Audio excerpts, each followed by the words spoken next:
Mr. President and colleagues, as today's debate begins to wind down, I want to rise to join those who have called for the passage of the Freedom to Vote Act and the John Lewis Voting Rights Advancement Act. Years ago, when the United States was in the early stages of conflict in Vietnam, I was fortunate to win a Navy ROTC scholarship to attend Ohio State. During my freshman year there, as spring break approached, our commanding officer called in a bunch of us freshmen, midshipmen, to send. He said, "I got a deal for you. How'd you like to have an all-expenses-paid trip to Quantico, Virginia over spring break?" And that's where the Marine officers trained after going to college.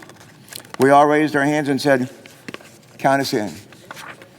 On the way, one day off, we had 5 days in Quantico and more. One day off, we took a train to Union Station in Washington, D.C., just 3 or 4 blocks from here. And from there, most of my fellow midshipmen found their way to watering holes in Georgetown.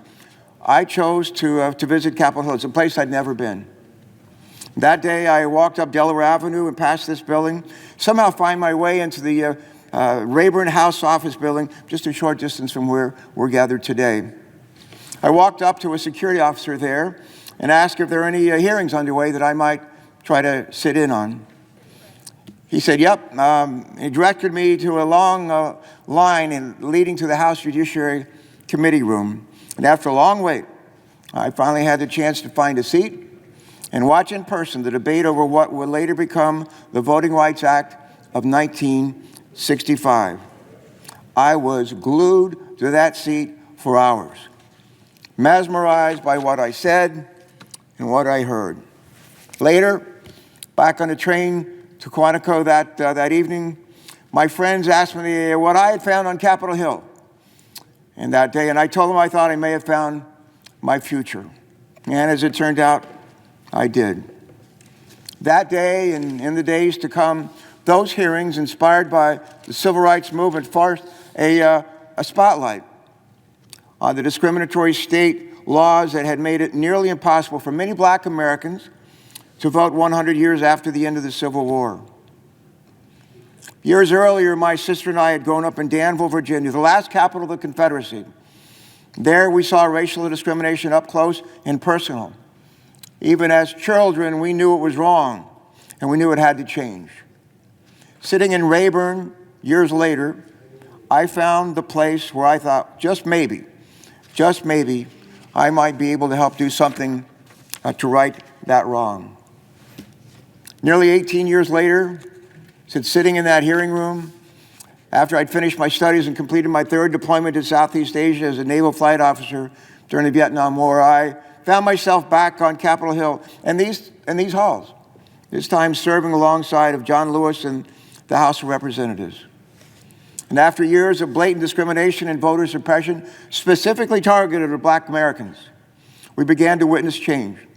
It came slowly at first, and then more quickly. Thanks to the tireless efforts of people like our friend John Lewis, the Voting Rights Act of 1965 gained increasingly popular bipartisan support over the years. In fact, as we've heard earlier, by 2006, the vote to extend the Voting Rights Act was unanimous. Imagine that, 98-0. Think about it, 98-0. And today, 16 of the Republican colleagues who voted for it, among those 98, are still here. Given that history, however, it's almost unbelievable to think that the right to vote is under attack once again in many parts of our country. Today, in states across America, state legislators and some governors are seeking to enact a wave of voter restrictions, many of them with the sole purpose of making it harder to vote, often specifically targeting black Americans. In 2021 alone, 19 states passed some 34 laws restricting the right to vote. How? Well, by allowing partisan observers to intimidate independent poll workers in Texas, by pulling drop boxes and ballot applications out of the hands of voters and imposing penalties for poll workers in Florida who are just trying to do their jobs. In Georgia, it's okay to make the poll lines longer and longer, but you can't bring food or water to the voters who wait in them sometimes for hours to vote. Hours. We know that in many parts of America, black voters have to wait in lines for twice as long as white voters to cast their ballots. Twice as long.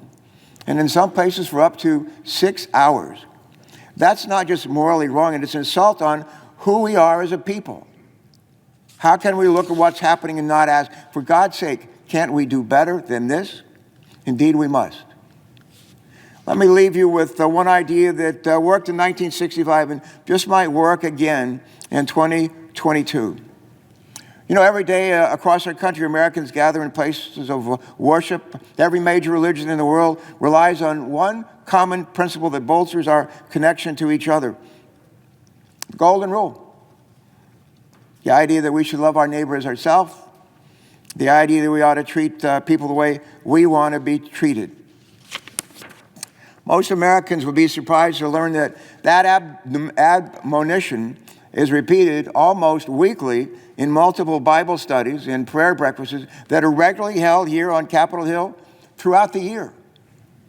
It's a shared belief across religious, ethnic, and party lines that the person across from us is just as valuable as us, just as deserving of love and dedication as we are and our loved ones are. In 1965, the Golden Rule was a foundational principle for equality in the Voting Rights Act. Congress was guided by it. In fact, every major religion on this planet embraces it. I don't care if you're Protestant, Catholic, Jew, Muslim, Hindu, Buddhist, and it goes on. The Golden Rule is in your teachings, in your beliefs. And you hear it here in this body, in this building, week in and week out. Maybe, just maybe, it's about time for us to rely on it once again in this land of the free as we seek to connect our values and our faith to our actions.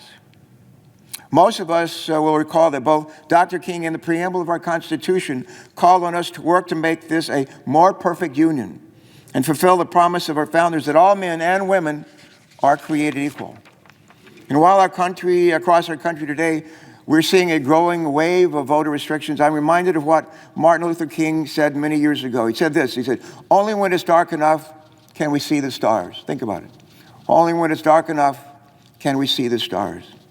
And sometimes it's only when we are tested as a nation that our true spirit shows itself. I pray that this is just one such time. So while none of us hope to ever face these challenges in our democracy, to our democracy in the year 2022, perhaps we can take some comfort in knowing that someone else has walked this path before us. All these years later, we feel that fierce urgency of now that Dr. King spoke of 5 years before, providing us both with a moral blueprint and the encouragement to do something with that. As I close, let me just say, having said all that, let me reiterate that this is not a time to wait and dawdle. Congress needs to regroup. When we leave this building this week, and then act with the same sense of urgency as an earlier Congress did in 1965 when it passed the Freedom to Vote Act and the John Lewis Voting Rights Advancement Act in order to better protect the sacred right to vote and uphold the sanctity of our electoral processes. The legislation before us today seeks to make clear what we as a nation aspire to be. It makes clear that no one who is eligible should be denied the sacred right to vote. Let me close, colleagues, by observing that in the end, we can quote Dr. King and praise my friend John Lewis until the cows come home. But when Americans' sacred right to vote is on the line, it's our responsibility to uphold our oath to the Constitution and get on with it. I don't know. I never knew Dr. King. I knew John Lewis, know him well, love him. But I don't know if Dr. King or John Lewis were fans of Mark Twain. I am. And I want to close by paraphrasing the words of Mark Twain. And this is that paraphrase. When in doubt, do what's right. You'll amaze your friends and confound your enemies. Well, friends, the time has come to do just that, to do both of those things. And that's why no barrier should stand in the way of our sacred obligation to protect this democracy. And with that, I yield the floor. Thank you.